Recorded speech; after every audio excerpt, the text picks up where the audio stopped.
You recording? Yeah. Right, can you just go and sit there in front of me, man, just so we check this audio? Let's do it. You brought one a nice microphone. That's one thing. It's the first on the podcast. Hello. Hey, how you We're having a doing? conversation. How you doing, mate? I'm fine. I like your microphone.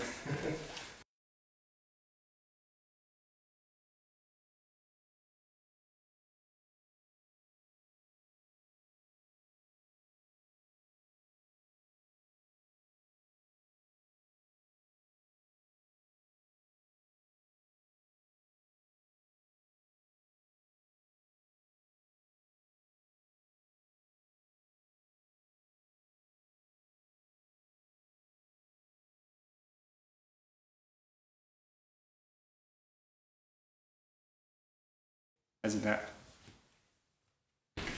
We're rolling. Are we rolling? We're rolling. Ready to go. Ready to go, whenever you're ready, my friend. Let me check if I'm rolling as well. Is this rolling? This is on. Great. It's the first to have a microphone in the podcast, eh? Yeah. Not done that before. That's the first to see on screen. So, and we'll do some checks. So yeah, we're recording. Microphones in shot. Yep, all good. Beautiful microphone, isn't it? Audio's rolling. Audio's on. We're good to go.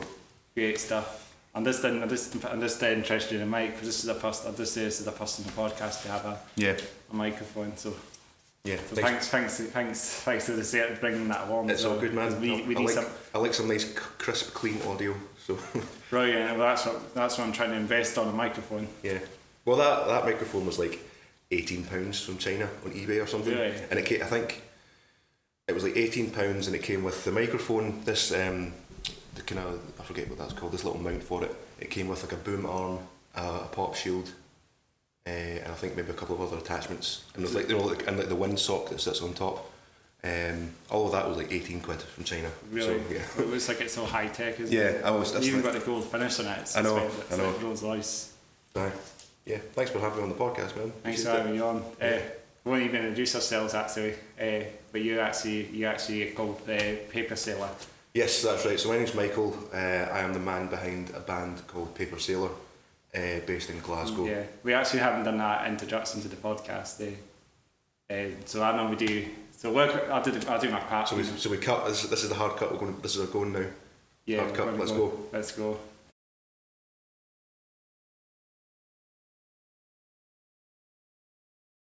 I'll do my crap, so you know how we do it.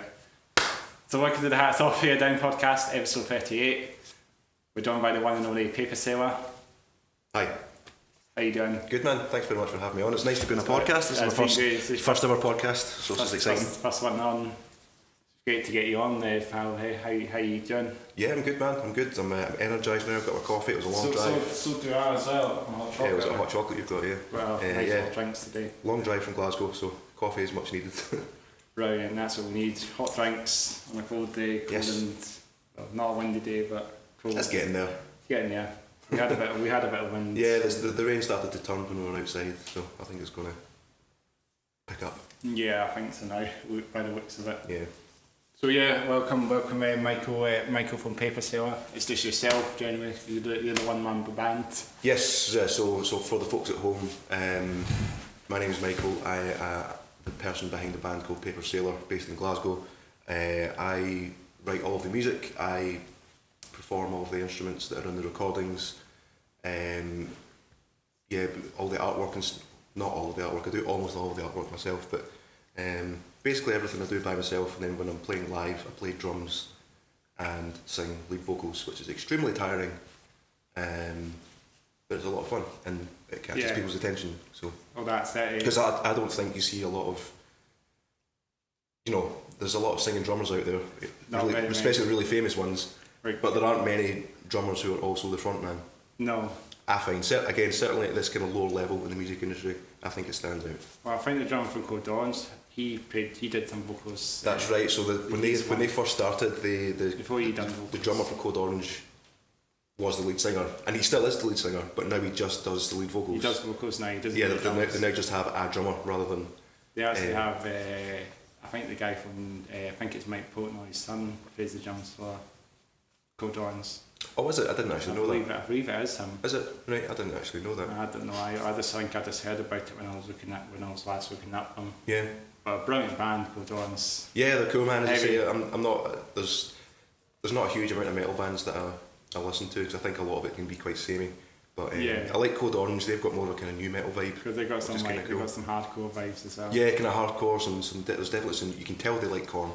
You can tell they like Korn. I feel like you can tell that. Like Slipknot. But yeah, I mean, I like Code Orange. I like Slipknot. I like. Would you class Bring Me the Horizon as a metal band? They're not really a metal band, are they?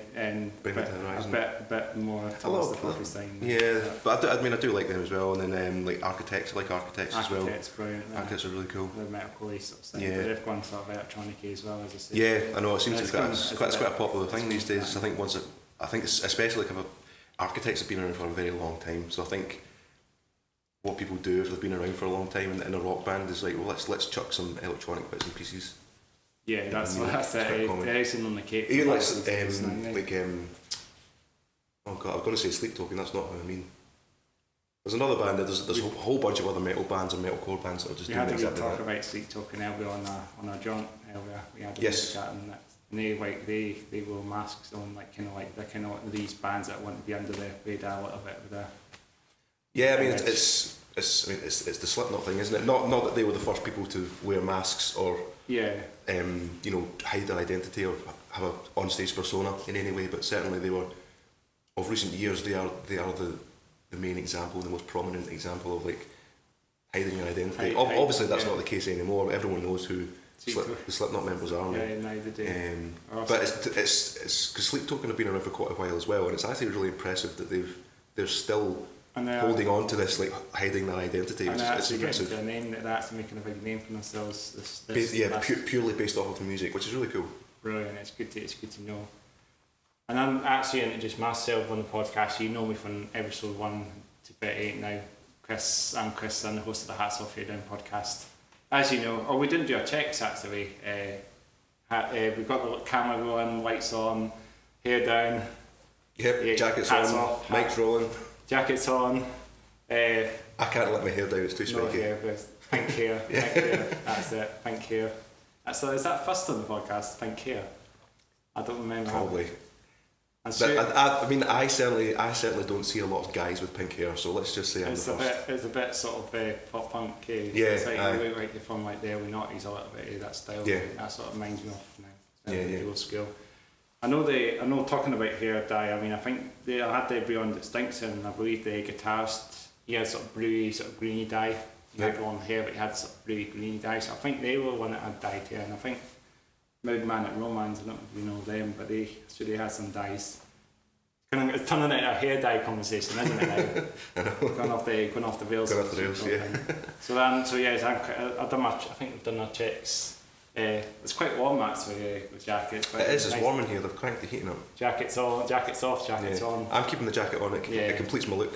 I think so today because I actually got an undershirt on. Lighting on it. It is a very bit in the last. If this fits in on my tyre, and also nail varnish as well. You know. Nice. This is all my sort of vibe. This is pretty much my sort of vibes on the gate now. Yeah. Nice. So what was it we're saying? Yeah, Street Talk. Yeah, going back on the Wales Street Talk, and so we normally go the flow of the podcast. We know how we do it. It's pretty casual. Yeah. We don't. We just go whatever we talk about here on the wheels, off the wheels. It just matters. It sort of comes around and goes around, doesn't it? Yes. So the Street Talking, I wonder, could I heard something recently about them? I don't know if you know about them, but there was something about them, or maybe I think they found this social media recently. What I heard, could all their stuff and that off there. I don't know if that's happened, but I heard something about that. So I don't know if that's. What was it you heard? Sorry. Street Talking. They did something about their socials. I think they crewed all their socials off. All the socials. Yeah, all their stuff. Right. I don't know. As I say, I don't follow them super directly. It's one again. We mentioned it earlier when we were outside that they're one of those bands that everyone talks about, and I haven't invested any time into them just yet. You know what I mean? Like there's a lot of bands. I think everyone's got their bands that are like that, but Sleep Token are one of those bands, They're very cool, or they seem very cool. The music seems very interesting. It's different from a lot of other bands. It's not. Yeah, it's not full on. it seems very ethereal and. It's not pounded. It's not full on metal. Like it's yeah. a bit more. It's a bit more rock. It's electronic, as you say, a bit of electronic elements on the bill as well. Yeah. So that's. Yeah, they seem cool. I need to check them out. Yeah, check them out now. I think it's another band to check out. Yeah. Yeah. So so you're based in Glasgow, as I say. So yes. I know what you do. I was watching some of your music videos, and you actually direct them as well. And I like them. Yeah. So most of them, I do it now. So the music videos that are on from my first album, they were directed by a friend called James Mackenzie, who has a recording studio in this is a bit of a plug. My friend James, he records all my. He's like the producer. He's like my producer essentially. Yeah. He records all. I go to his studio to record my music, and he does a lot of like videography and photography and stuff as well. The videos are amazing. Yeah, thanks man. You got on the 4K 60, didn't you? Yeah. So all the stuff from the first album. So like We Could Be Insane. Lizard Love, which is the one with the lizard mask. Oh, is it not dinosaurs? How about dinosaur, lizard, same difference. It's a reptile. It's all the same thing. It's a reptile. It's all the same thing. Reptile. So those. What else did he do? A Festival of Spite, where it's got it's like a guy dancing in the street in Glasgow. Yeah, that's. And he did So I brought out a Christmas single like right before the pandemic happened in 2019. He directed that video as well. But everything after that, so like Needles and Switchblades and Weirdo Crazy Robot Lady and Hip Hop Wizard, like I did all those myself because this might come as a surprise, but videographers are very expensive. Okay. You know what I mean? They're very because it's quite a lot of work to do to be a videographer. A bit of higher costs than that. It's quite an expensive job to hire someone like that. And although he is my friend, and he's can we swear on this podcast? I don't know. Maybe just keep it. Right, keep it down. Okay. So he's absolutely fantastic at his job, and he's a great producer, and he's a great videographer. But that stuff's expensive, and I don't have a lot of money, so I just started directing my own music videos. And it's a lot. It's a lot of work considering the fact that I already do everything else. Anyway, I'm now adding the fact that I'm directing and editing all my own videos on top of that. It's a lot of work, but at the end of the day, the end product. I think is worth it. Yeah, you can do it. You can give it a bash and you get. That's what you get. It's good. It's good to do. It's good. And I've seen the one called what was that other one after the one you released before the one that it was braids and needles and braids, was it that one? Needles and Switchblades. Yeah, that one. Yeah, when it's all like kind of hypnotising with the knives and stuff like that. Oh, that's one's probably the catchiest song you've got. Yeah, people seem to like that one. I remember. It's got the most views as well. I think that, but I think it had a lot of views. It's got. I think it's maybe about 8,000 or something like that. Gave it an extra view because I was listening. Yeah, thanks man. Get some more views, get an alpha 11 on the go. But yeah, so it's I do like directing and stuff, and I've got like. There's a lot of ideas bouncing around in my head for a lot of stuff. So it's actually quite good in a way. It's good to have had that experience of working with a videographer, and then as opposed to doing all my recent stuff in terms of the videos by myself, because they are both good and they're both different experiences. So like working with a videographer, you have someone else to bounce ideas off of. Yeah.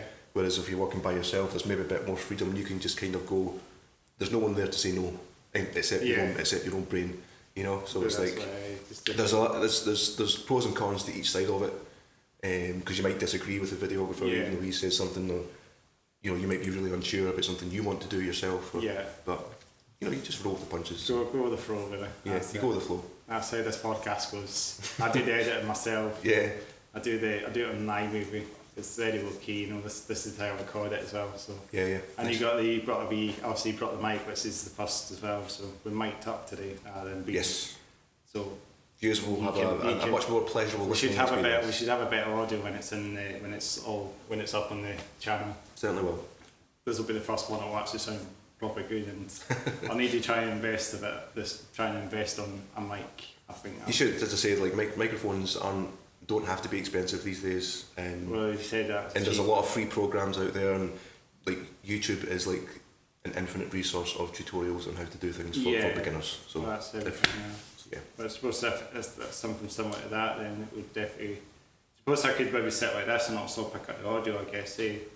Yeah, as I say, well, because it's all just running straight into the laptop, it's all getting recorded. How is that again? We'll actually do some checks because I'll normally check how the camera's going. You probably check how the audio's going. Yeah, I mean, it seems like it's fine. It's still going. The meter's bouncing. Is it? So yeah, so we're all good. I'm going to check the recording. We'll keep that in if you want to keep that. Yeah. How's it going? Yeah, all good. I think you're still about to start. Yeah, all good.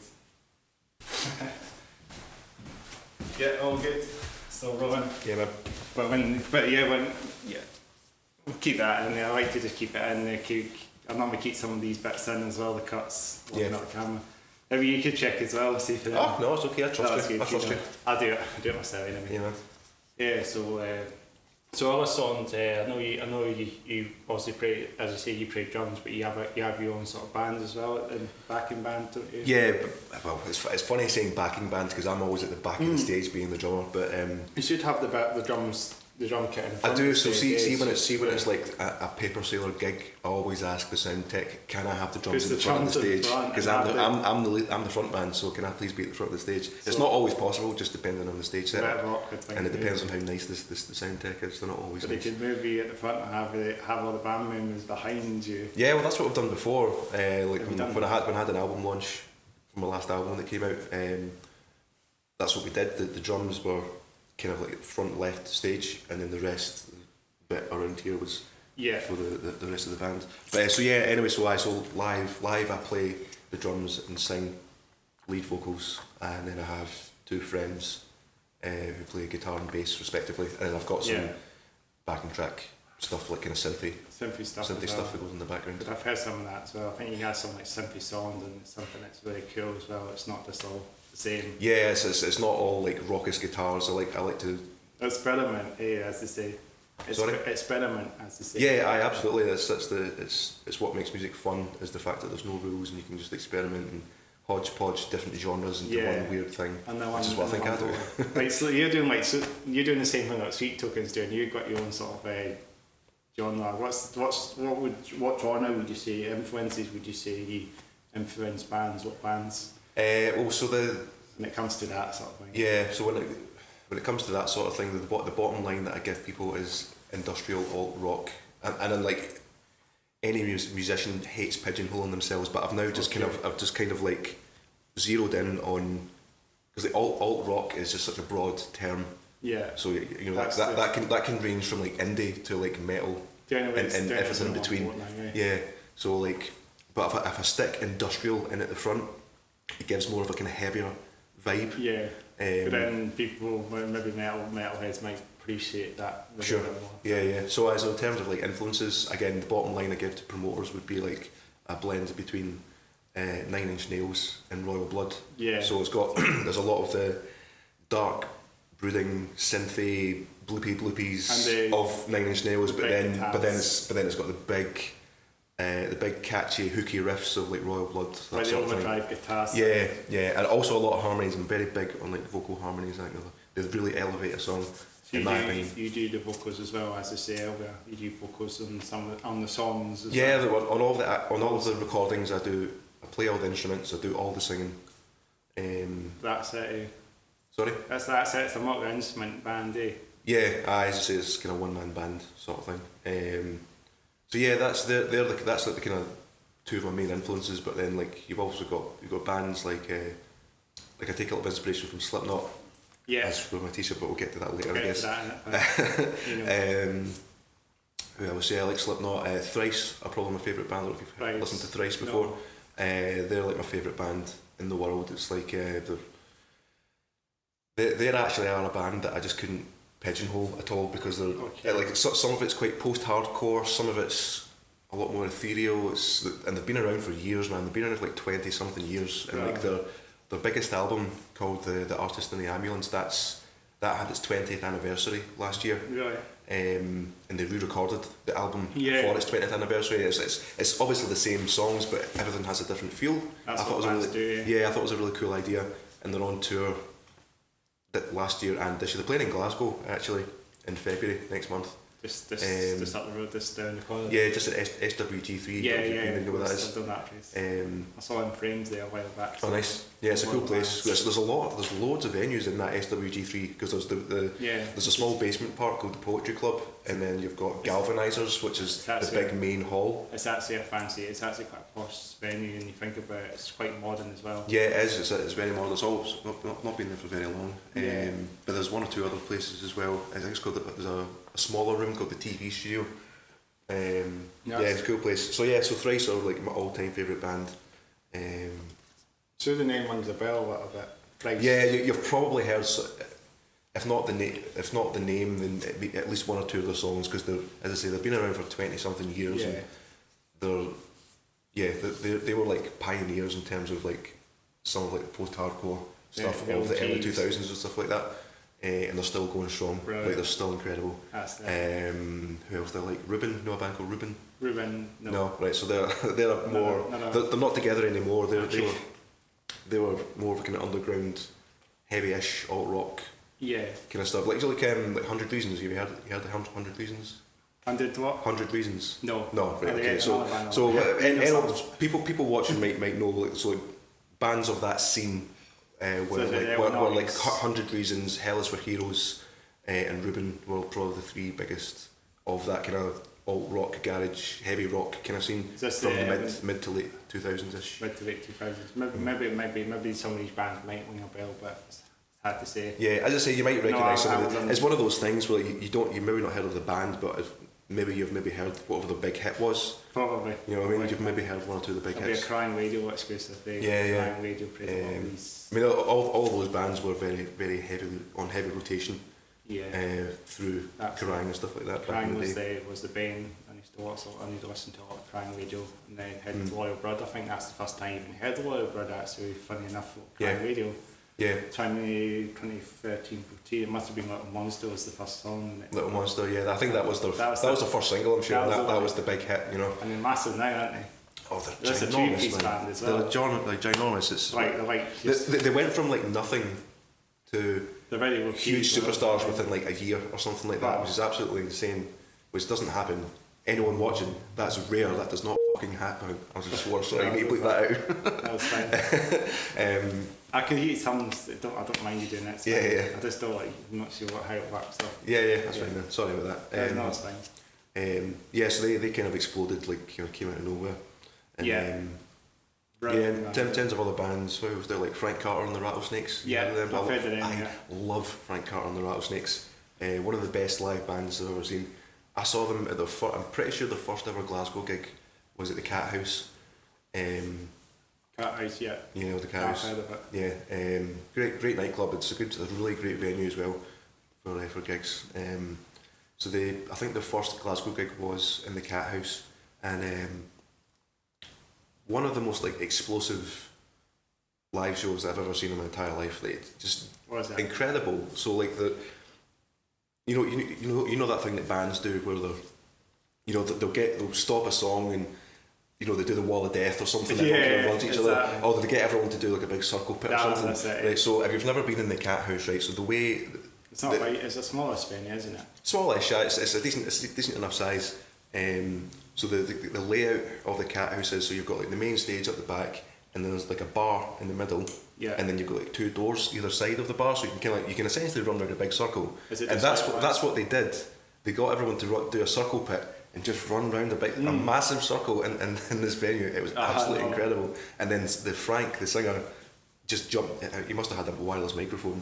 He jumped on the guy's back that was just running in a circle, and he was continuing to sing the song as they were doing that. It was incredible. Some bands do that, don't they? Yeah. And then for the very last song, they brought the drums down from the stage, put it in the middle of the crowd, and then the crowd was just round. It was incredible. It was one of the coolest shows I've ever seen. One of the best ones then. So, yeah. It's good to have some like gig highlights there, you know. Yeah, I'll remember that forever. That was absolutely insane. I mean, I think I remember like I think it's like Slipknot played a secret gig. I remember Cool who I had on. They were mentioning a secret gig of Slipknot played, and one of them was that, and they were climbing on the stage and that. Yeah. But I don't even know that. So it's quite fun. Maybe bands do secret shows, and then stuff like that happens. Yeah, I know. I've never been to like a secret show. Like I've never been privy to anything like that, unfortunately. I've came close to like about this close to seeing like some Biffy Clyro secret gigs, because they occasionally, a few years ago they did this thing where they played in King Tut's for like so many different nights in a row, and they played like 2 albums. They've got a lot of albums now. They've got loads. And they've gone a wee bit poppy as well. Another band that's kind of changed their style as well. I wouldn't really say they've changed that much, man. Like really, like see if you listen to their last album that came out, it's still like it's quirky and weird, and they've just got more popular sensibilities about it to make it. They've made it more like better for mass appeal, but they've still kept, in my opinion anyway, they've still kept that kind of quirky edge. Which makes them them. Well, that's it. It's about keeping it's all about variety, I guess. Some bands want to just change their style. Yeah, that's the thing. Like I feel like a lot of it's a really strange thing, because like a lot of bands. It's like Pantera. It started as a hair metal band, but they changed to what they are in the 90s, and you can't even get the hair metals there. 80s stuff on Scotland and what's all. But it's all Cowboys and Hell On was to reinvent the style. That's all you can pick up in Hates and B or it's nothing like, because the 80s stuff's probably obscure now, very obscure, and you probably pay a lot of money to just buy an EP or LP. Probably. So yeah, like a lot of people who listen, like fans of music and stuff, will grumble when a band changes their style or something like that. Yeah. And then those same people would also grumble at the fact that the band has never evolved or never changed, that every album sounds the same or something like that. Yeah. And it's just like, sometimes you just can't win, so that's why you just kind of just need to go with the flow. And certainly from you know. Well, I think that's all. Certainly from my experience, it's I love it when a band, even if it's not necessarily something that I prefer, they take what they've done before and change it each album. That's why I like Thrice so much. Yeah. They've got like 9 or 10 albums or something like that, and like every single one is completely different from the last one. I need to check them out then. They're really fantastic. At some point. Very, very good. We should do we didn't do this ever on the podcast. Oh, cheers. Yeah. Cheers. We didn't do that all that time. I've finished mine already. Oh, you finished yours already? So I've got my name on it, by the way. Yeah, I know, I've seen that. You got PaperSailor on yours? No.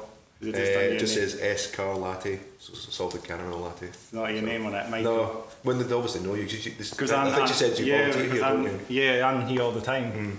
Shout out to Bread Jam Farmhouse, because I do every podcast here. They definitely need more exposure, because all the bands that I bring on here will get to know this place. Yeah. It's a cool place. I like it. Brilliant place. Lots of stuff happening. There's a cafe downstairs from this room as well. Yes. Delicious coffee, I must say. Give a shout out to them. Absolutely delicious. Chocolate's beautiful as well. better than a lot of these, like, you know, Costas and stuff. Oh yeah, absolutely. Absolutely. Just to support them, mate. Yeah. It's good to get income and that. They need independent places to deserve it, don't they? Oh sure. Absolutely. So yeah, I've got Chris in mind, hot chocolate. Oh, is it hot white? Hot meal, hot. I think you did say hot chocolate. Yeah, it's just short because they can just fit in there. Yeah, so we normally we just go, as I say, we sometimes talk about like other things that we talk about. I talk about trains on the podcast. I like to do that sometimes. Right. Trains, you know. Trains.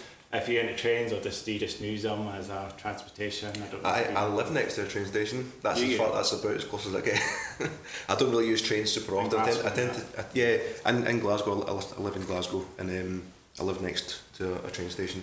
Because they've got a couple of them. They've got the subway there. They've got the Cathcart's Circle line there. They've got Queen Street. Yeah. There's a couple of suburban lines at this point. I mean, there's you've got the subway, obviously, that's all in the city centre. Yeah. But yeah, I mean, I have nothing against trains. Trains are good. I just don't. I don't take an interest in them, I guess is what I need to say. So as long as they're not delayed or cancelled, that's the kind of thing. But again, because I don't take the train super often anyway, I tend to drive a lot of places. Yeah. Just because it's more convenient for me. Convenient in the car. Yeah. It's quite cool. Just the trains are. I'm a train geek myself, as I say at the podcast. We need to cut a window through here so we can see the train line. Right, yeah. So we can know what locomotives that pass the line behind this wall here. Right. It's good for like train spotters maybe to see it. So like some of the. So where do you go for? Is there a specific spot you prefer to go train spot? I don't train spot. I just train spot with my own eyes rather than filming them. Right. So I don't film trains, I don't train spot as in with a camera, I train spot with my eyes. Right. So there's obviously like the freight train would go along this line, it's a suburban line, it's one of the sort of branch lines that we just cut off Edinburgh from the main line from the train station. Obviously the railway station is a sort of freight branch, so the trains would go back to the depot, for example, we'd cut through that line there. Sure. So you get your freight trains that probably just cut away from the station, from the major stations, and then sometimes you got your sort of passenger trains that just come along empty, going back to the depot. That's how that one works. Yeah. Well, there's the occasion where I've seen an old, there was like some of these old rail tour trains that pass there as well. I've seen a couple of them. So you get the odd old school 60s train would just pass there with the old school carriages. Some of these ones are beautiful to see. Yeah, that's a bit of nostalgia, you know. Nothing like compared to like the modern trains. The train spotters seem to appreciate the old school trains rather than modern stuff. Right.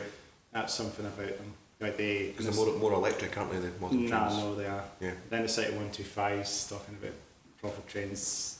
That's probably the most famous train in the world, in the UK generally. You see them short set ScotRail trains every I don't know. I would say the most famous train is that Harry Potter train that cuts Flying Scotsman. The Flying Scotsman. I would say that's the most famous one. Yeah, that's still running, isn't it? Yeah. That's right. That just recently stopped running. I remember seeing something about that. But the Jacobite as well is another train. It's the same. Oh yeah, I've heard of that. That's the Harry Potter train. The one that goes up to Maleg and that. Yeah. Along the bridge. On the bridge, beautiful way. Yeah, I've been there. I've been. We did take a ScotRail train, just a standalone ScotRail train up there. With a family holiday years ago. We went on a train journey to Maleg. We got ScotRail, just a standalone unit. You call it, just Greenhill one. It's one of the modern trains, you know. Just that's what I mean. Not the steam train. Yeah. Because it would be a lot more money for the Jacobite, I think, than getting on a. Sure. I mean, you can see it anyway on a ScotRail train, can't you? Yeah. Rather than getting a Jacobite. That's it. It's good. It's still good. It's still brilliant to see. Yeah. See, you can actually. I mean, I was there on a family holiday quite recently, a couple of years ago as well, and we just took a walk up to the Glenfinnan viaduct. Yeah. And then there was a time, I think we got to this like quiet spot, and then we seen one of the ScotRail trains passing the line. It's not the steam train, but the ScotRail train again, just the standalone trains that just pass over. We'll probably got them away, but yeah, it was. It's nice. It's nice. I've been to the viaduct. I've never been on a train on the viaduct. I've stopped at the viaduct and looked at it and been right underneath it, and because there's that little kind of beach area. There's a little beach. That's right. And there's that little kind of beach area along the front. Oh yeah, it's because there's the monument. There's a kind of big monument sort of thing. The wee beach, sort of small beach. Yeah, it's lovely there. It's really nice. It's lovely. Yeah, that's the proper touristy bit. Nice and quiet. It's a good place for the black metalheads to go along. That reminds me of that. That's what it reminds me of when you get to these like big up north of Scotland highlands, all these big mountains. Yeah. I always think there's like one of those black metalheads that would just creep out there, you know, rather than one of those bothies and that. You think there's black metalheads living there. Yeah, like that. You know, like black metal, as you say. It's one of those mayhem and all that. Like coming in a bit of black metal. Do you like a bit of that as well? Like a bit of mayhem, a bit of. It's not a genre I partake in. Okay. Not because I don't like it. It's just not a scene that I've really paid attention to. From the style that we're talking about, say.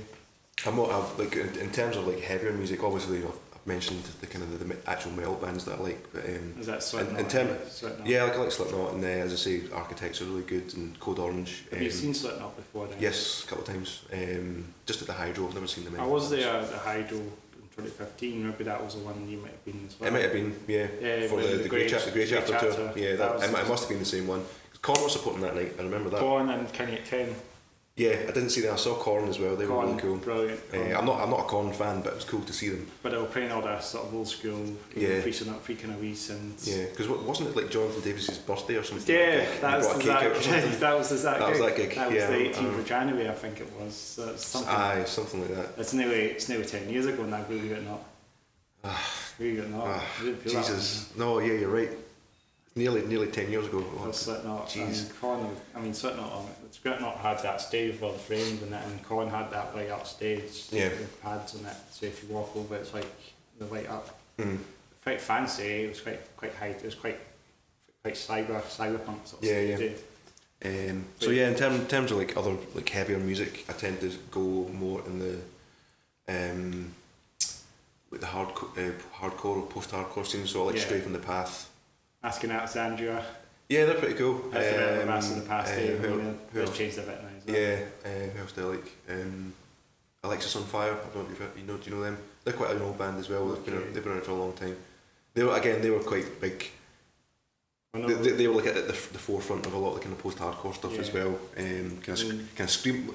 I guess I would say post-hardcore. They're more kind of screamo post-hardcore sort of thing. When all the emo friends were still going, all the emo friends were still walking around then. Yeah. So yeah, I like them a lot. We were just talking about Bow Tomorrow, another band from the UK called Bow Tomorrow. I've been getting into them. I know of them. I can't say I've listened to them. Oh, you check them out. They're very good actually. I've been quite hooked on them a wee bit now. I think I've been hooked on the Black Frame album, which is quite catchy. I mean, that's from 2018. I mean, it's an old album, but I like all the Bow Tomorrow stuff. It's quite good actually. Yeah. Quite melodic as well. And then there's another few bands like there as well. There's Live She Sleeps as well as another band as well. There's a couple of metalcore bands that are from the UK. I mean, they're really good. I mean, I know, like talking about going back to my sort of OG days. You know, Built for My Valentine was my first metal band that got me into metal. Yeah. See, I would class them as more like emo metal.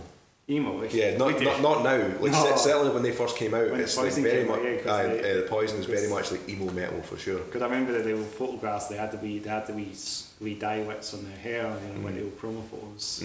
It's good. Don't get me wrong. Like I listened to that first album. They got the new metal look to them. Actually. Yeah. They had the baggy pants on them. I was looking at some of the old photos, and it's more like new metal. Yeah.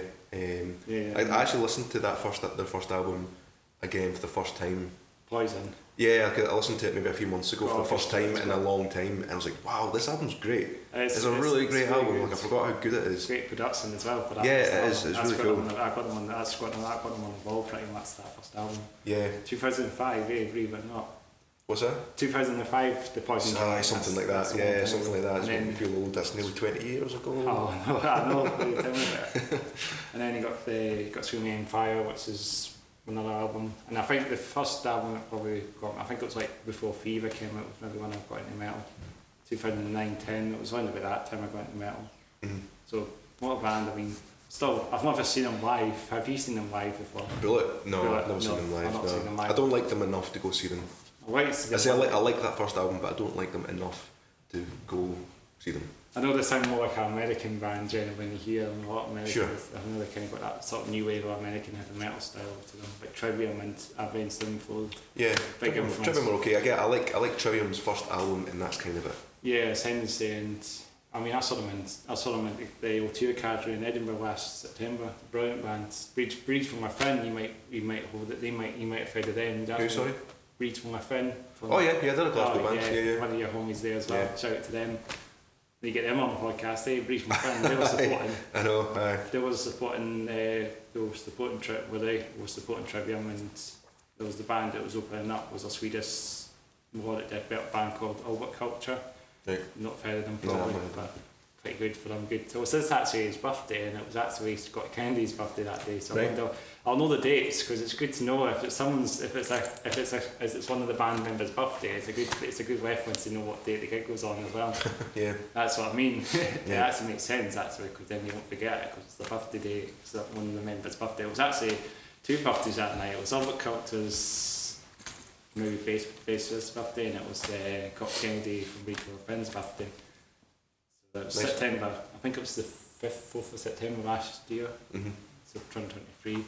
Believe it or not, what a gig it was. It's a good gig. I mean, talking about I like to talk about it's good to talk about gigs and that Yeah, man. Saw Curls That's Engaged as well. Another band when Glasgow that time. I saw them at the Barrowlands. Have you been in? You've probably been in there before. Oh yeah, I've been in loads. I've played downstairs. I've never played the main hall, but yeah, I've been in for gigs loads of times. Well, it's a great venue. Yeah, it's fantastic. Big venue that is. Yeah, it's got lots of a lot of history. A lot of history in that Barrowlands. But hopefully it's going to stay as long as it can because it's the deal. I would imagine so because like people like venues, it's probably the most famous venue in Glasgow. Other than I guess King Tut's is also really famous, but like It was you the know, 13th note is the one that kind of shut down. that shut down recently, towards the end of last year, I think it was. Which is a shame because it was a good venue. It's just a kind of cheap.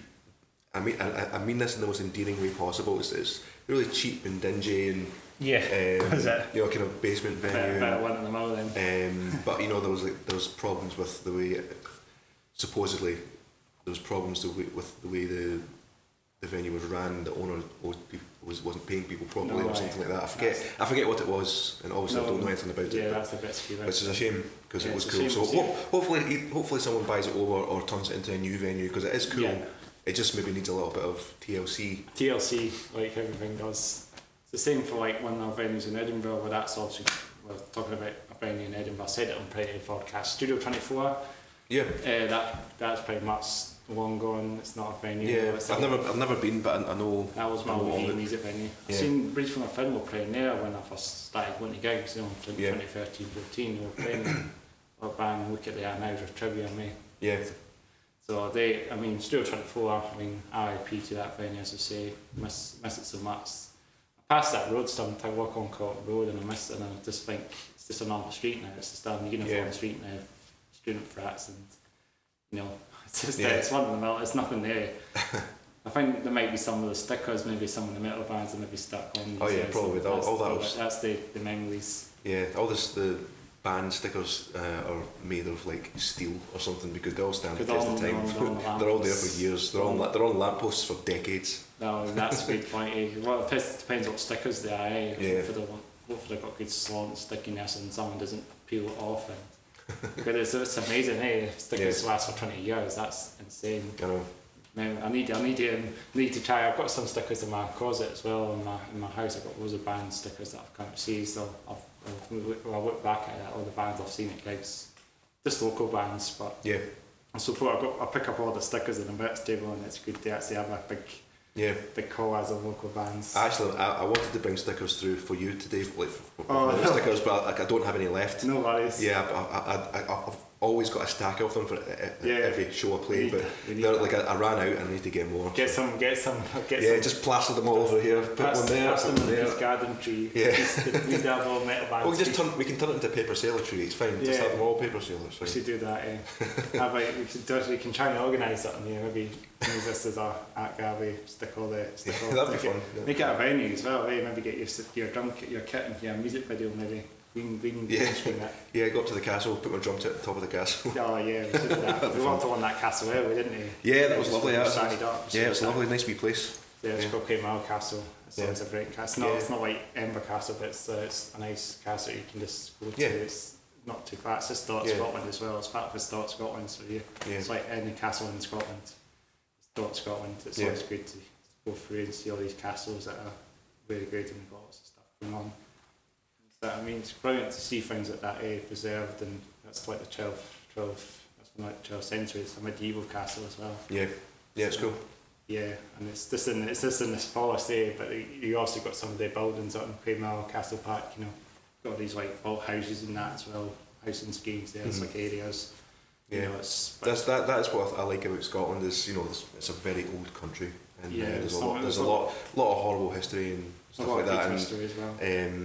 Yeah, for sure. And there's obviously a lot of castles all over the place, and it's always cool. It's always good to see things like that.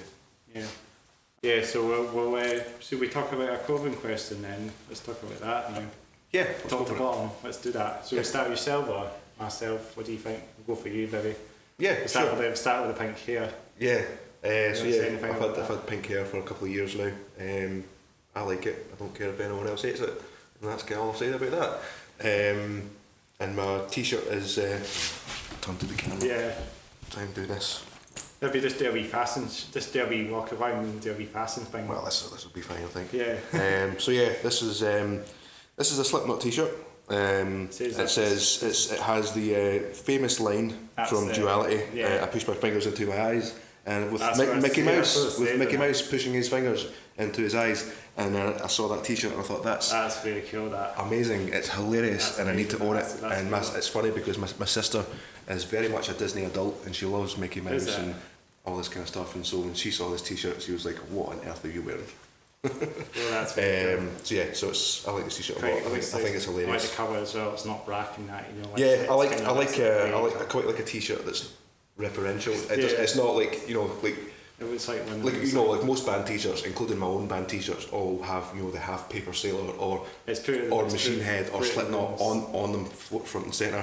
I like how this doesn't say that it's Slipknot. You only know it's Slipknot if you know what the line is. It's good to present other bands. It's good, you know. You know, good, and I like that. That's a very cool. Yeah, shot. so it's one of my favourite shirts. Seen that one before. Obviously denim jacket. Jeans jacket, and Converse, and they're a little bit muddy from a wee walk earlier on today, but yeah, I other than that, like the Converses. Yeah. So they like how because they're quite cool for that sort of pop punky sort of style. yeah, as I say, I mentioned this earlier, but because I'm quite tall, I'm 6'4", I have quite large feet, so I find it hard to get shoes that fit me properly. So I've got quite kind of broad feet as well, and Converse shoes are just, you know, they fit me really well. They're one of the few shoes that actually fit me comfortably. So I've just exclusively worn Converse for, is that what you normally I don't know, wear? 10, 15 years or something. It's that style, isn't it? Yeah, it's a class. I think that it's kind of a. What's the style? I'm not hugely into.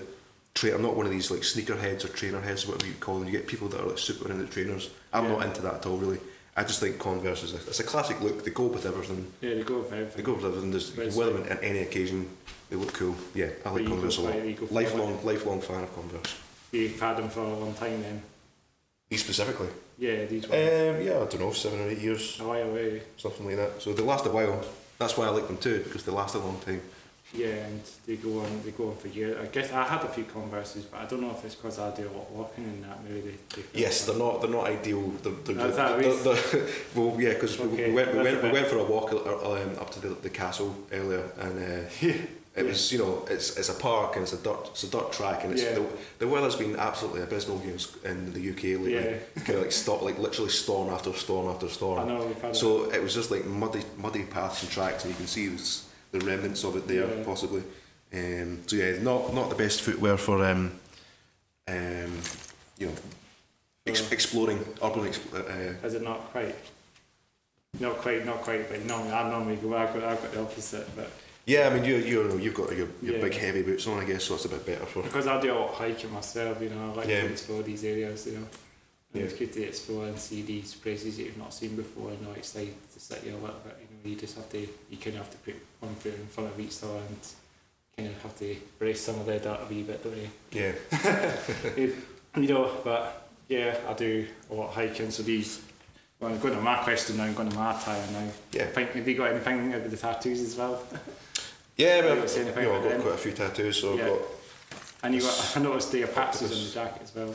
Yeah, well, the wee badges. So I've got a wee Gibson SG. There's a pearl drum kit as well, which is up down, which makes sense. This one is like a shield with like a 20-sided. I don't think anyone will see it. No, they won't see it. It's fine. I'll describe it. It's fine. The wee kind of gold one there. It's a shield with a 20-sided dice on it because I'm a nerd, and this is a taekwondo badge, which you get when you're a black belt, and I'm a black belt in taekwondo. Do you do a bit of that as well? Then? I used to. I don't do it anymore. It's been a long time since I practiced it. But I did get a black belt, and you get that pin for being a black belt, and a certificate, obviously, which I have on the wall. And this is a badge for the Royal Observer Corps, which my granddad and my dad were a part of. And it was literally... It's actually quite fascinating.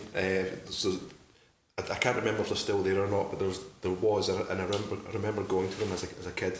There's like little bunkers up and down the UK that are specifically for like observation. You know, they were for like obviously for the war during the Second World War, for like keeping an eye out for enemy planes and anything and coming across and stuff like that. So that was my granddad was part of that. Was he? And then my dad kind of obviously my dad isn't old enough to have been in the war at all, but the bunkers were kind of still in use for a while, I think. Okay.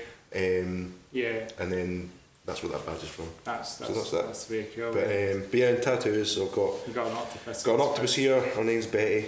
I've got a wee dragon here. That was my first ever tattoo. Really? Wee dragon. That's actually I don't know if you ever played a game on the PC called Black and White. It was a kind of god game. Is that a D&D game? No. It's like a god game where essentially a god, and you kind of managed Yeah. the villages and stuff like that. That's part of the logo, because I liked the game a lot, and I liked the logo for the game. That's what the dragon was from. That's very cool. Just have like various tattoos, eh? Yeah, and then this is a. I'm not going to take my jacket off because it's a whole thing, but you know, this sleeve. You comes have the Star Wars. I noticed that Star Wars. Is it Star Wars? No, there's no Star Wars. No, that yellow, that yellow red thing you've got there looks like, it reminds you of the spacecraft in Star Wars. All right, no. So that's a Dodge. So this sleeve is all dedicated to like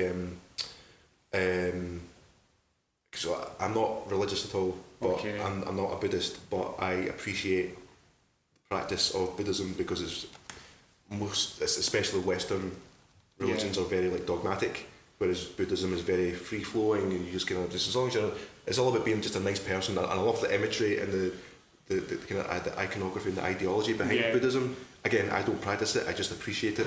That's what a lot of this a full sleeve. It comes up here and across my chest, and it's a lot of the iconography is based on that. Wow. And then I do have Nirvana lyrics. That's another band I should say. Nirvana are the reason I like music so much. So I've got some Nirvana lyrics here that say, hate your enemies, love your friends, save your friends, find your place, speak the truth. And that's from a song called Radio Friendly Unit Shifter from the third album. And I just think that's a good way to live your life. Hate your enemies, save your friends, find your place, speak the truth. So that's what that is. And I've got, as I say, this sleeve comes up across over my chest. And then I've got some Chuck Berry lyrics up here as well. Wow. Because my papa was a big Chuck Berry fan. All of my tattoos don't mean anything. I just like the way they look and the iconography of it all. And, I think octopuses are really cool. That's why I've got an octopus tattoo. There's no hidden meaning behind it. But the only one I've got that actually means anything is the Chuck Berry lyrics across here, which is one little song for a fading memory, which is dedicated to my papa, who I spent a lot of time with growing up. Before he passed, lots of tattoos in. So yeah, that's all the tattoos. And I've got a dinosaur here as well. It's a dinosaur skeleton up here. I'm not going to take my jacket off. Some hidden tattoos under. So maybe some down there as well. No, I've no leg tattoos. I'm not really interested in leg tattoos. Fair enough. No tattoos on me. None whatsoever. No piercings, no tats. It's been a long time since I'm not a paint pro at the end of the day. I'm just anyway, I just don't have anything. This is my paint. Yeah, your nails, yeah. But that's the best you'll get. Whereas I go for the eyeliner. Yeah. No, not at the moment. So I'll go for myself. Yeah, so maybe bottom to top, maybe because you like to top to bottom to top. Let's do that. So I'll start with my boots, Doc Martens DMs. These are called Doc Marten trek boots, so they're like hiking sort of walking boots. It's a bit different from like the standalone Doc Martens, the ones that you see normally the standalone ones, the post 1460s. It's the kind of like the standard Doc Marten boots, the original boots. Like I think they've got 6 eye widths. I think, I'm not sure, but these ones are like trek boots, so they're like got bigger outsole. They've got a strap as well. They've got races, but they also have a strap, grip-on strap. Cool. So it's secure. If this was to fail, I could just tie my races up. So at least if this thing breaks, I've got the races. Nice. So good. Two in one secure. Better safe than sorry. Better safe. So it's kind of got a two-factor in the use. It's at the end of the day. Wearing my Pull and Bear. I think these are my Pull and Bear cargo pants. Just black cargo pants, zips, pockets. Also, that's all I can say about them. Not of interest. There's only so far you can go with cargo pants. Kind of metal-y, pretty baggy. I like to have them like this, and the shoes kind of look like a sort of. I kind of look like I'm quite military looking with the boots and cargo pants on, but I like to kind of look black, about most of the time. This is like my style. I say this in every episode, so generally you probably walk back in a few episodes. I actually had a pair of Doc Martens with yellow laces on, but they fell apart, so I had to get rid of them. So got these ones for Christmas quite recently, this last Christmas there, so actually just recently.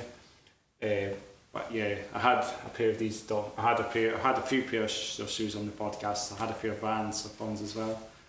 So if you go back, probably a good few episodes, you'll see me with different shoes on. It's good to sort of go through this and show what I'm wearing. It's good to just present yourself a little bit different in every episode. But and for the top half, I wear my Machine Heads shirt, of course.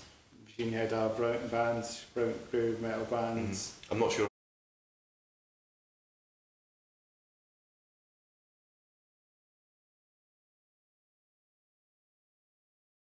I think the music's good and stuff. I'm just kind of off. Okay. I've went off them because okay. the guy's, Yeah, he's a bit. Someone who does that. He's a bit screw off, isn't he? Yeah, just a touch. But Sorry. yeah. So Machine Head, just I don't even know if this is an album. It's just a Machine Head. It's not Bun Your Eyes. It's just a with their logo. But I mean, I do like the band because they've got some great music. But They do. never seen them live, but I know they played two sold out shows in Edinburgh. So they've actually played Edinburgh. So they've actually played small venues, not like big venues like. I know they play big venues, but they like to support the local scene a bit as well. So headline some shows in liquid rooms. That's what they did. But it was sold out, so I didn't get a chance to see Machine Head. But amazing bands. I like Imperium is probably one of my favourite Machine Head songs, but I do like some of the old classic Machine Head stuff like Old and is it Devivian or something it's called? I'll take your word for it, I'm not sure. I think that's the one I'm thinking. It's first song, Bun Your Eyes, Bun My Eyes. But yeah, they're good. I mean, I like their music, but good bands. I just don't have much to say apart from the music. I listen to the music. Yeah. I don't really say about the members as much because I don't know anything about them generally, but I know they just play some good, awesome music. Yeah, man. And then for the jacket, kind of similar what you're wearing on today as well, but mine's is black. This is a denim jacket. Also got Metallica patch. I'll do a wee show on the camera. I might actually just spin myself. Just spin off out of the distance. The camera, is it still rolling? But that's it, but yeah. I'll spin myself back around the camera. So I've been my machine, it's maybe go on here and do a wee duck. Machine Head with Metallica logo in the back. I was going to see Machine Head but Metallica logo in the back. Yeah. Patch on it. I've not even got patches on this jacket. I was giving this one of my friends a while back. I think he need it, so my friend gave me this jacket. It wasn't a birthday present, it's just he just gave me it because he didn't want it. So I've just been cleaning out this cupboard. I've been cleaning out my cupboard recently and found the jacket again, so I just thought, nice, why not get it on, Yeah, quite right, man. Yeah, it's a very nice jacket, and I'll just keep the one patch really. I don't have an intense. I'm not really fussed about putting patches around the jacket. Maybe put some pins if I Pins are always good, man. I like pins. I probably would do that. But I've got some local band pins, and I could just stick some on this. Just stick them on there, stick them anywhere. It could be a big patch of pins instead of patches. Good another thing because it's a good way to pick up some bands, some pins from local shows. Yeah, man. So, and of course, long hair. Kind of naturally that colour as well. I mean, it's going to be a bit more light or brown, but I don't. No one believes me when I say my hair's natural pink. Did you know that? No, really. No, you get yellow next. Yeah. Or blue. They're the colours. This is my natural colours. Yeah. Brownie, Chris Cornell style hair. That is very much. He called it pink. I like Chris Cornell. Yeah. Yeah, totally. I do agree. I mean, I like I've grown this hair for a long time, but generally it's not got any longer than this. Generally, I think this is like 7-8 years of growth, and it's nice. Just about my hair is bushy. My hair was a bit bushy when I first grew it, so it probably took me about a couple of years to get to the state it is now when it actually falls down. Actually feel like more like a metalhead more than. I did have long hair like years ago. Did you? Yeah, like down to about here, and then I obviously got it cut off a while ago. But yeah, it was long. It was perfectly straight. I used to get girls used to come up to me all the time and say, "How often do you straighten your hair?" And I was like, "Never." I was like, "No, you don't. You straighten it." I said, "No, I don't. Honest, it's just perfectly straight." Yeah, I think the hair is another thing. I just got annoying. I just kind of got bored of it at the end of the day. Slightly shave it in. Yeah, like I hated to get like you bend over and it's down, and I was never a person to like wear a ponytail. I put my hair up. I didn't like ever having a ponytail. I didn't think I suited it at all.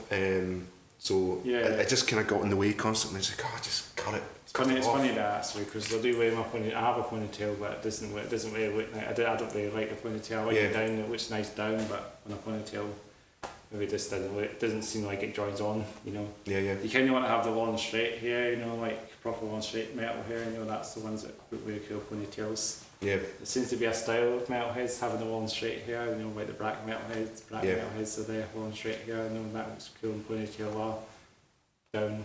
You know. Mm-hmm. But sometimes undercuts are really nice as well, you know. Yeah, see all that. I don't know about any undercuts, but I know see some metalheads doing the undercuts, and it's really, I do appreciate the undercuts. Maybe it's another cool thing to do. I know it's a Viking thing. It's like the Vikings would do all that because it's the way to the Vikings, isn't it? Undercuts. But yeah, it's a really cool style as well. Undercuts, man buns are quite popular now. I think maybe there's some metalheads. Yeah, you see a lot of guys with man buns. I think that's a trend. I think it's more the trend just generally of maybe metalheads are doing that now. I think maybe the modern metalheads, maybe the metalcore, there's man buns going around. Yeah. When they're not on stage. For sure. Yeah, well, I think that's the top to bottom then. Yeah, well. I like to just talk about every podcast. Top to bottom is a great question to talk about. Yeah, man, for sure. So let's talk about the music again. So what sort of gear you use, drum kit, obviously stuff like that. Gear? Now you're asking a question. This is the question, eh? Yeah, now you're asking a question. So I use the drum kit that I use is a Gretsch Catalina Rock kit. I've got a 26-inch kick, got a 13-inch rack tom, and a 16-inch floor tom. Doesn't that not have your logo on it as well? Yeah, I mean I use a microphone obviously for singing. No, I'm talking about on the kick. Does it have your name on the band? Oh, sorry, the band logo. Yeah, I've got the band logo on the front of the bass drum. Yeah. What's symbol? So I've got a bunch of different. I'm not decided on like a symbol brand just yet. I switch between Zildjian and Meinl just depending on what's cheaper because some good symbols are really expensive. So I've got some Zildjian hats and Zildjian. Both my crashes are Zildjian. Zildjian's quite a common company, isn't it? Yeah, well, they're the oldest cymbal company in the world. They recently had their 400th birthday this year or the end of last year or something like that. It was like medieval times then. I know, it's crazy, man. Because it's like they're Turkish. They started, obviously a long time ago, in I'm sure it was like the Ottoman Empire or something like that. But anyway, so that's what I use live when I'm drumming, and obviously I play a bunch of other instruments as well. So the guitar that I use, I am very much a big fan of cheap gear that sounds professional. Yeah. So like the guitar that I have, so there's a brand called Harley Benton. Harley Benton, it's like Harley Davidson of guitars. I guess so. Although Harley Davidson is very expensive, I do believe. Yeah. Harley Benton, they're a kind of cheaper brand. They actually do a lot of like cheaper versions of like signature guitars and stuff like that. And the guitar that I use is so Jim Root of Slipknot. He has a signature Fender Jazzmaster, and Harley Benton do their own version of that. And I have that. Yeah, so it's nice. A really nice guitar. Same imprint in it. Yeah, because it's a copy of his signature Jazzmaster. It looks basically exactly the same. It's all black. There's no tone pots. It's just a volume knob, and that's all I like. The bass guitar I have is just some cheap thing. I can't even remember the name of it. Maybe a generic brand one. Yeah, I can't even remember. I think it might even be G52, which is I think that's right actually. G52 is the name of the brand, so I think that's kind of very low budget brand. Yeah, it does the job, man. Do you know what I mean? It does the job. I don't care. And I guess I've got a couple of synths as well. I guess that's Mike's mics as we were talking about. TV mics. I mean that's just a. No, I'm talking about less general, not me. Do you have like mics you used to sign? Yeah, so the microphone I use is it's a Shure 56A Beta, which is so normally like a normal stage microphone. The SM58 is obviously. You know what a microphone looks like. It's usually about this big and it's got the silver ball on top, right? So the 56A Beta that I use, it's only about this big because the cables feed from the top rather than the end. So it's got this tiny little small profile. So it's only maybe sits maybe about this big. And then I've got it on like a big silver gooseneck.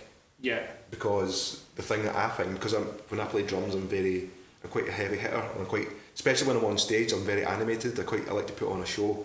Yeah. You have like a style of drumming then. Yeah, like as I say, I'm quite aggressively. I play the drums quite aggressively, and as I say, I put on a show, and I really try and go for it when I'm playing in front of on stage. Doing some like doing the sort of stage. What's the one I'm looking for?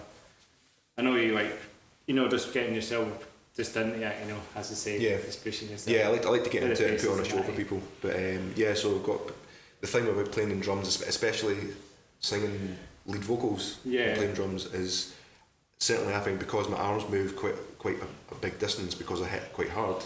I always found using a traditional microphone, I would hit it with my drumstick constantly.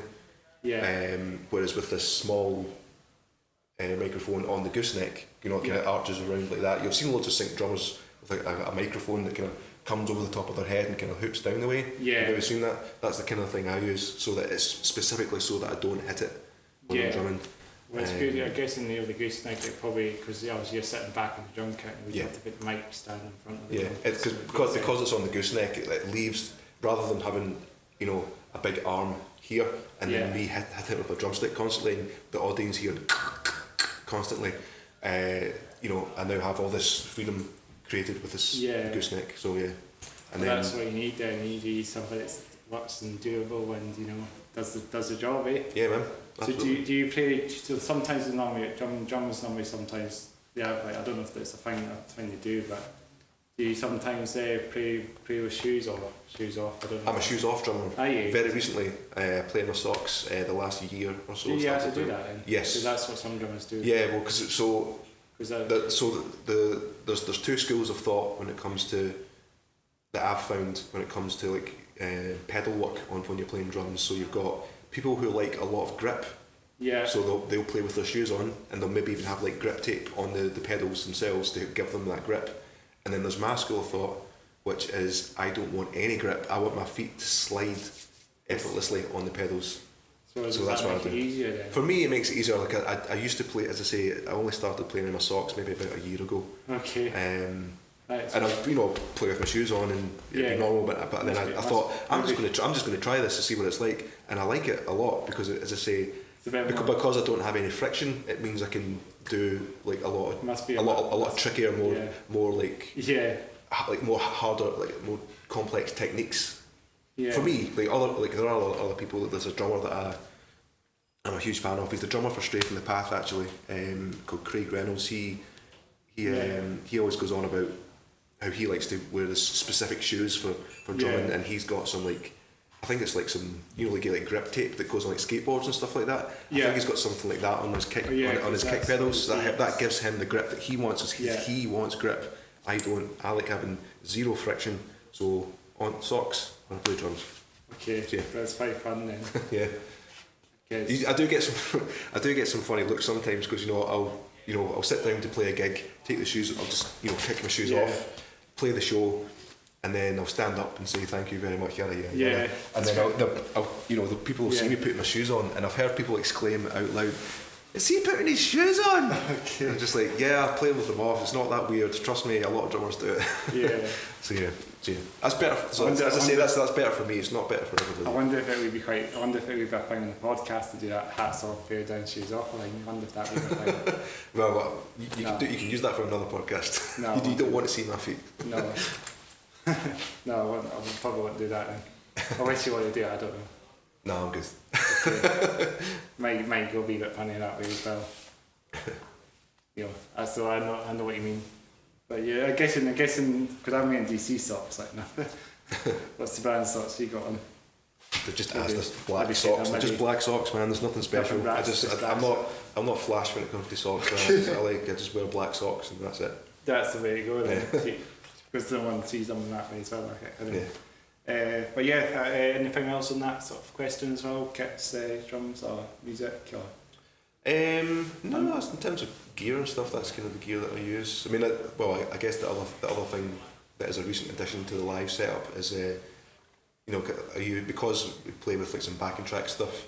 We also play along to a click track as well. There's a recent addition. I think I saw that video that you played live, and it's I hear the Metatron quick thing going where you play the song. That's probably what I heard.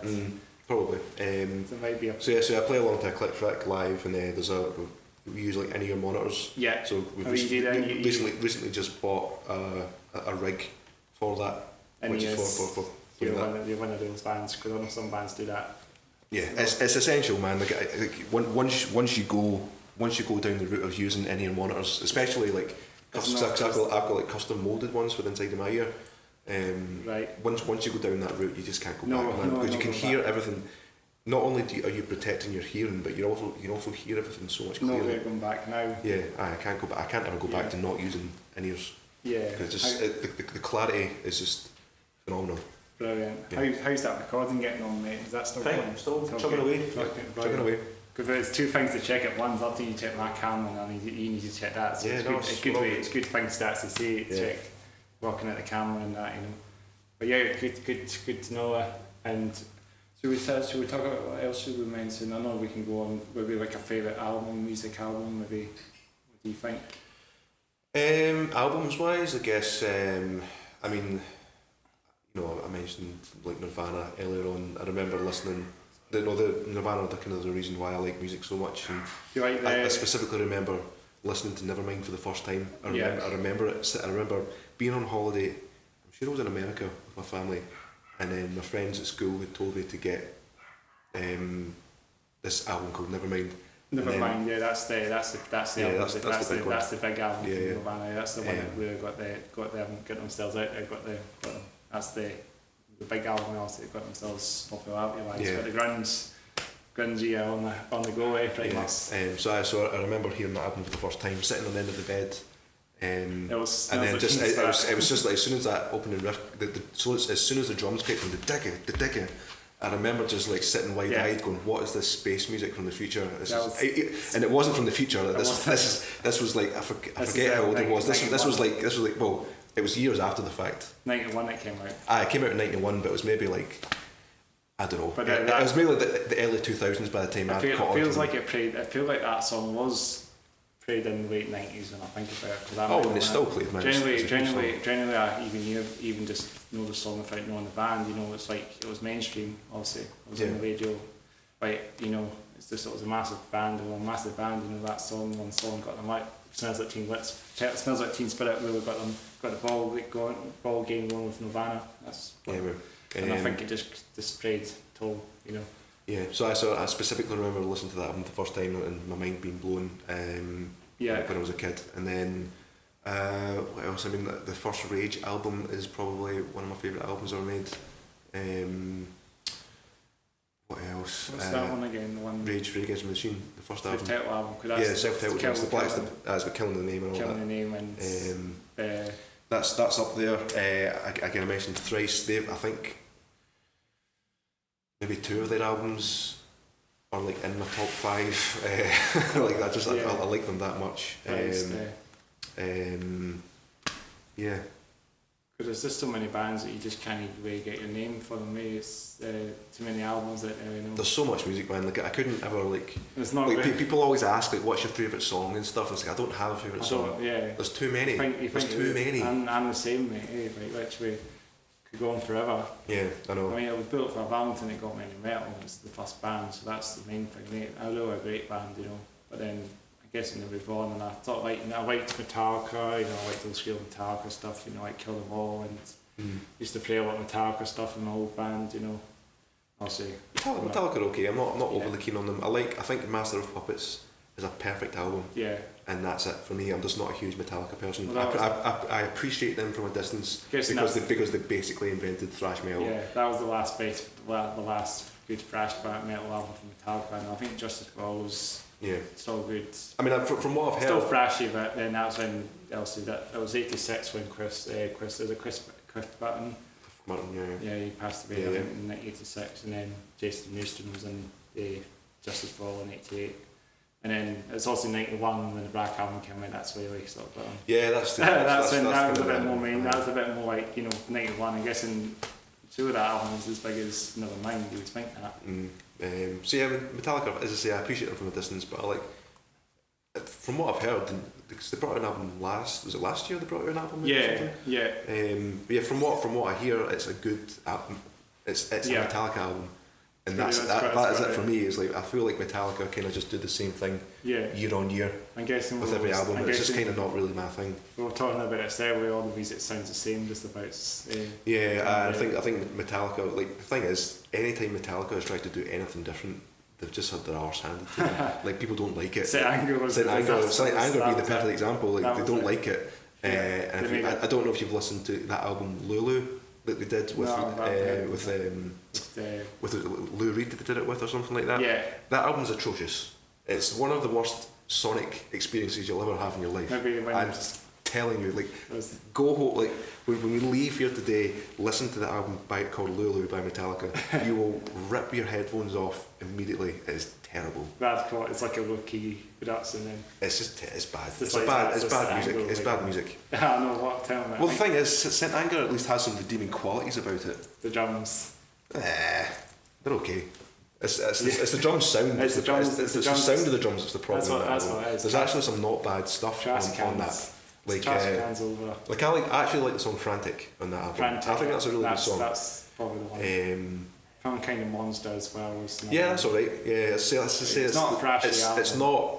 It's like you can tell they've taken inspiration from the bands. The guitars don't sound very heavy, don't they? The guitars sound like a queer. Well, wasn't that they discovered like drop tuning with that album. Everything they've ever done has been in standards. But with that album, they went to drop D, and then it's like because that album came out around the time when like new metal was kind of on the rise and stuff like that. So like I feel like they saw that and thought, well, let's try and be more like that, and then it backfired on them completely. So it's kind of funny. Obviously, we were talking earlier about how appreciating bands doing something different. Although I'm not a huge Metallica fan, I still appreciate that they did Frantic. They tried something different. It wasn't successful for them, but at least they tried it. They tried something completely different. And then that was another one. Another disaster. But seriously, listen to the album. It's atrocious. An S&M now probably as well. Yeah, I mean, I'd say that's more of a live album though, isn't it? That's the one that probably be a bit better than the metal stuff. Yeah, I mean, again, I appreciate Metallica from a distance because they basically invented thrash metal, and I think they were one of, if not the first bands to have like an orchestra play with them live on that S&M album, well, that was the one, which is pretty cool. Well. I remember seeing that. I remember hearing about that the first time, and I think it was a cool idea. Yeah, that's right. So we've done a few then. So I again appreciate them from a distance. It's not for me. And I know I've not seen Metallica live before, but I know they're still popular still. But you know, maybe still doing what they're doing. They're still doing well for themselves. They're getting they're so big, but they're just not. They're a band that won't ever not be big. I find they're turning into more of a mainstream metal band than a thrash metal band because they don't think they've got thrash. They're not really calling themselves like a old school thrash metal band as they used to be. Justice for All. I mean, Kill 'Em All, Master of Puppets, Justice for All. That's the OG thrash. And Megadeth also as well as another band, but they maybe. I'm not sure if they're still. They're still going, but I've never kept up with them. I'm not sure. Yeah, I don't like Dave Mustaine. I don't like him. It's just it's Peace Sells and it's Peace Sells. What's the album? Rust in Peace. Or probably like the two albums from Megadeth. I enjoy the Orange and Blue album. Yeah, it's quite. It's just two great albums from Megadeth. Just know the background noise there if you want them. Yeah. There'll be a dog in the podcast. Yeah. Bit of a dog back on it, so got a wee dog in it. Yeah. But yeah, two Megadeth albums, Rust in Peace and Peace Sells, who's buying. It's the two albums from Megadeth. But yeah, that's the only two I think I appreciate. And Anthrax, saw them with Slayer that time. Slayer probably like one of the best thrash metal bands generally because they're more serious than the thrash and the Big Four. I'm talking about the Big Four now, the Big Four thrash metal. Yeah. So Slayer probably like the best because they're more like death metal and thrash metal. Just them more extreme. Do you like them? Do you like Slayer? Yes, they're all fine. Yeah, as I say, I'm not hugely into that scene. Saw them in a farewell tour. Saw them in the Hydro with the farewell tour with Anthrax and Obituary and Lamb of God. It was a funny gig. It was a brilliant gig. Me and my pal lives in Amsterdam now, but he has a car, so we drove through to Glasgow to see that. Oh, it was a great gig. But it was a busy gig. I mean, it was too early. I think we missed a Bitchin' so we missed a Bitchin' so we saw Amp for that song was to Australia, so that's the main thing. A Bitchin' is probably just a wee bit of just your band just opening up, just as people are like really that and going to see really. It's just a bit excuse. It's a bit funny when these gigs do start quite early after after the first show. It's all you kind of have to get to it. If you're living in Edinburgh, it's a bit of a drive. Yes. So it takes a wee while to get there. So especially with all the traffic. Yeah, for sure. So that's one thing that we didn't get a chance. But yeah, that's a bit. I guess that's a bit thrash metal there. Like a bit thrash. Album-wise, favourite album. It's hard to say. Yeah. I don't even have a favourite album. It's just as I say, it's the same with We're talking about baby metal, where we won't be on the walk here, where baby metal is a band that seem to be reinventing the wheel a little bit of their sort of poppy with metal. I think it's cool, man. Yeah, I think they're. You like baby metal? Have you heard their music? Yeah, I think baby metal are cool. Yeah, do you have a favourite song from baby metal then? I mean, I don't know the names of any of the songs. It'll be I don't even know the names either. It's one of the big ones that probably was out in 2018 or 17, I think. I don't know. I mean, from what I've never sat down and listened to an album or anything, but the stuff I've heard, Gimme Chocolate was the one. That's it. That's Gimme okay. Chocolate. That'll be the one I know. That's the one that's the big one that I remember hearing on the radio. Yeah. Crying Radio. Yeah. That's the first time I heard baby metal. Yeah. Another Cool. sort of band that got. That's how baby metal got discovered. That's how I heard baby metal crying. But Gimme Chocolate. That's the one. Yeah. But I mean, it's quite. I mean, I think I actually maybe appreciate it the more times I listen to it. It's a good chorus in it as well, but it's all it's kind of like a great. I guess it'd be good seeing them live. Never seen them live. It's another band might have my list on my to-do list maybe in the future. So still kicking around. I mean, a massive way. Yeah. But yeah. So maybe talking about Edinburgh a wee bit. Do you know any bands from Edinburgh? Just the local metal scene. Not especially, no, because I don't really gig here. Don't really gig through here super often. I don't really know many bands through here. Really? The few times that I have played through here, it's been with other Glasgow bands or a touring band or something, So it's been like, I don't really know many bands through here. What Glasgow bands do you know then when it comes to Glasgow bands? Glasgow bands that I know that I'm a big fan of, a band called Fog Bandits are very good. Alpha Signal are very good. In Charge are very good. Cowboy Hunters are very good. Brasser are very good. None of these bands I've actually heard of before. They're all extremely good. They're all so good. There's such a great scene in Glasgow. It's Winder, Sunder. A band called Outtakes are also Outtakes, yeah. Outtakes, you know them. Yeah. I've heard the name. Yeah. Never seen them live. Gosh, the Super Pumas, they're really good. You got so I know a band called I know some death metal bands. Winder, Sunder, Fatal Collision. Midnight Force, do you know them? No, I don't know them. There's some bands that I kind of know, obscure, maybe a bit more. I think it's more because a different scene than what I'm in. I don't necessarily know them. More extreme metal bands in Glasgow. Yeah. I've had a couple of bands. Who else I know? Dusk Amadeus, they're kind of cool doom metal Sabbathy sort of band. They're pretty cool. I've had a couple of metal bands from Glasgow on the podcast as well. Yeah. Kyokubai, do you know them? What, sorry? Kyokubai. Yeah. That's a band I had on this. I think I know the name. Dawita or something. Dawita, I think there's another band. Don't recognise it. I don't even know. Dawita is one from, I think they're from Glasgow. I don't even know the other bands. That's the thing, man. There's so many. There's too many. People go on about how there's people who aren't invested in the music scene go on about how there's no good music or you have to find it. It's like you're talking nonsense. Like, yes, you maybe need to hunt for some good music. You have to hunt under the radar. Like, go to some local gigs and support the scene, and you will be surprised what you can find. Especially if it's like there's a scene. Again, we were talking about this earlier. There's a scene for everything. Doesn't matter how weird or obscure your genre is. There's a scene for it. People will like it. It's just any music. Yeah. If it's any band, any music, any genre, it's the band at the end of the day. Like yourself, obviously. Is that still going? Yeah, just checking. Great. Check behind us. Your computer's behind there, so you're off camera London. That's what you're checking. So there's a few pretty bands around that area, and it's hard to predict what ones are coming out. New upcoming bands that are maybe breaking up.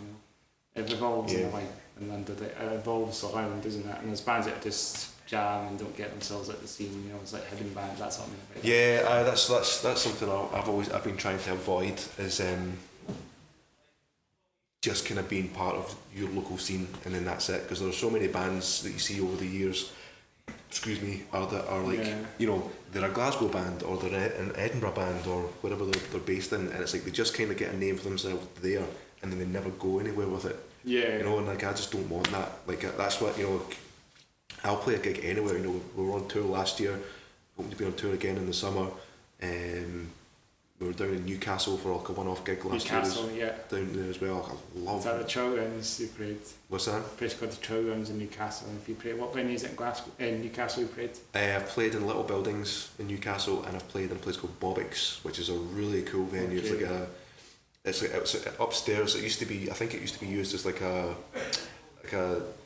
cinema sort of thing, back years and years and years ago. But it's now like a venue, and it's really cool. That's good. Newcastle is one of my favourite places that I've been. It's like Glasgow a little bit when you see. I've been to Newcastle, and it's like a sort of mini Glasgow. It's good. I like Newcastle a lot. Bristol's cool as well. Bristol. So Bristol's cool. Bristol's got a really cool scene. What's the scene around the UK as well? What's that? What's the bands around the UK as well? What's the metal bands around the scene around the UK as well? There's loads of great bands. There's loads of great bands out there. So yeah. Yeah, and I've not. The scene is thriving. It's thriving here because we've got Metal to the Masses here as well. And that's right. Metal to the Masses. Yeah. Have you ever competed in that?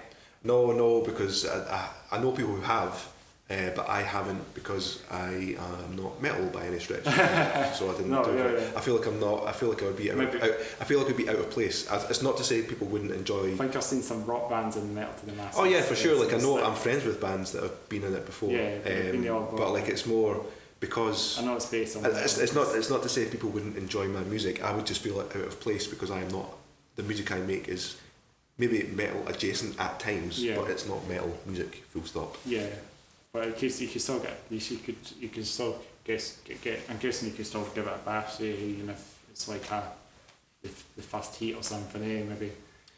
I know, but I just don't want to be part of a competition, man. I don't think. I understand. I don't like the idea of music being a competition. Well, they seem to do it, but also do it here, don't they? They do Metal to the Masses every year now. I know it's very popular. I've been to heats to see all my friends' bands playing them before. Any idea what bands that is? That were in that. My friend's band called Alpha Signal. They were in the heats last year at some point. I think it was last year.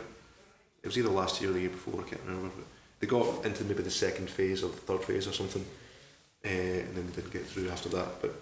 But again, a similar thing where it's like they're not metal, but their stuff is like metal adjacent. I would class it as more kind of post-hardcore kind of stuff that Alpha Signal do.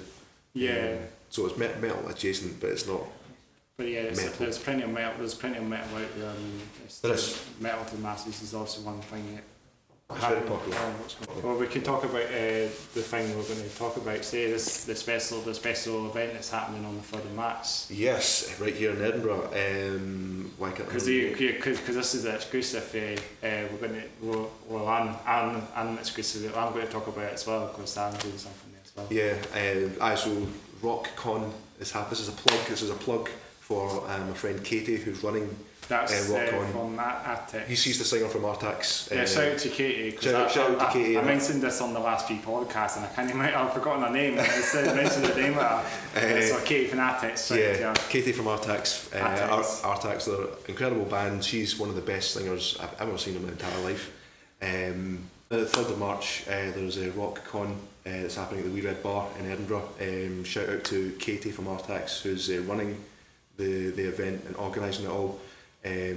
She's a singer in Outtakes. She's one of the best singers I've ever seen in my entire life. So I'm playing at the showcase at night, along with Stay for Tomorrow and Hopes Avenue.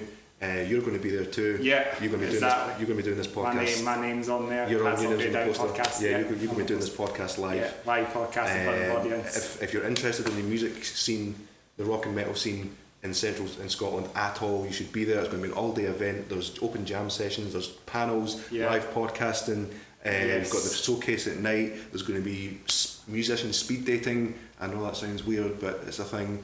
There's going to be people with freelancers, with studios and photographers and videographers with stalls. You can meet them. You can meet the person that of your dreams that you've been wanting to meet. So come along. I think it's only like £6 or something for a ticket. Not bad. An all-day ticket. It's super Brilliant. cheap. Definitely come along and then stick around to see this guy right here. Yeah, Bash away at the drums. Michael. Yeah, That's it. Michael from PaperSailor. That's it. Cool. And stay for tomorrow and stay tomorrow as well. Shout to them. Popes Avenue, stay for tomorrow. That's shout to those bands because stay for tomorrow. I've seen them before. Done filming nice kind of alt bands as well, but they're really catchy.